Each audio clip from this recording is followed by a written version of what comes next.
കന്നഡ ഭാഷയെക്കുറിച്ചുള്ള തന്റെ പരാമർശത്തിൽ മാപ്പ് പറഞ്ഞില്ലെങ്കിൽ Karnataka film chamber of commerce തീരുമാനിച്ച പ്രകാരം നടൻ കമൽഹാസന്റെ സിനിമകൾ സംസ്ഥാനത്ത് നിരോധിക്കുമെന്ന് കർണാടക മന്ത്രി ശിവരാജ് തങ്കഡ്ഡി വ്യക്തമാക്കി. കമൽ ക്ഷമ ചോദിച്ചിട്ടില്ലെങ്കിൽ അദ്ദേഹത്തിന്റെ സിനിമ പ്രദർശിപ്പിക്കില്ലെന്ന് പ്രദർശകരും വിതരണക്കാരും സ്വമേധയാ തീരുമാനിച്ചതായി KFCD പ്രസിഡന്റ് M. നരസിംഹലു പറഞ്ഞു.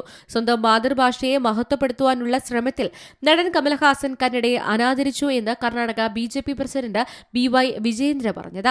തമിഴ് ചിത്രം തക് ലൈഫിന്റെ റിലീസിനോടനുബന്ധിച്ച് നടന്ന പരിപാടിയിൽ നടൻ കമൽഹാസൻ നടത്തിയ പ്രസ്താവന വിവാദമായത്.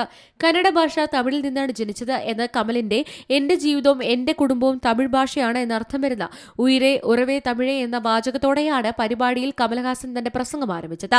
തുടർന്ന് ചടങ്ങിൽ പങ്കെടുത്ത കന്നഡ നടൻ ശിവരാജ് കുമാറിനെ പരാമർശിച്ചുകൊണ്ട് ഇതാ സ്ഥലത്തെ എന്റെ കുടുംബമാണ്, അതുകൊണ്ട് ശിവരാജ് കുമാർ ഇവിടെ വന്നത്, അതുകൊണ്ടാണ് ജീവിതം, ബന്ധം, തമിഴ് എന്നിവ പറഞ്ഞുകൊണ്ട് ഞാൻ പ്രസംഗം ആരംഭിച്ചത്. കന്നഡ തമിഴിൽ നിന്നാണ് ജനിച്ചത്, അതിനാൽ നിങ്ങളും അതിൽ ഉൾപ്പെടുന്നു എന്നാണ് കമൽഹാസൻ പറഞ്ഞത്.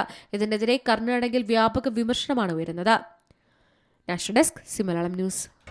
പുതിയ വാർത്തകളും വിശേഷങ്ങളും ഇനി വിരൽ തുമ്പിൽ. എല്ലാ ഡിജിറ്റൽ പ്ലാറ്റ്ഫോമുകളിലും ഇപ്പോൾ സി മലയാളം ന്യൂസ് ലഭ്യം.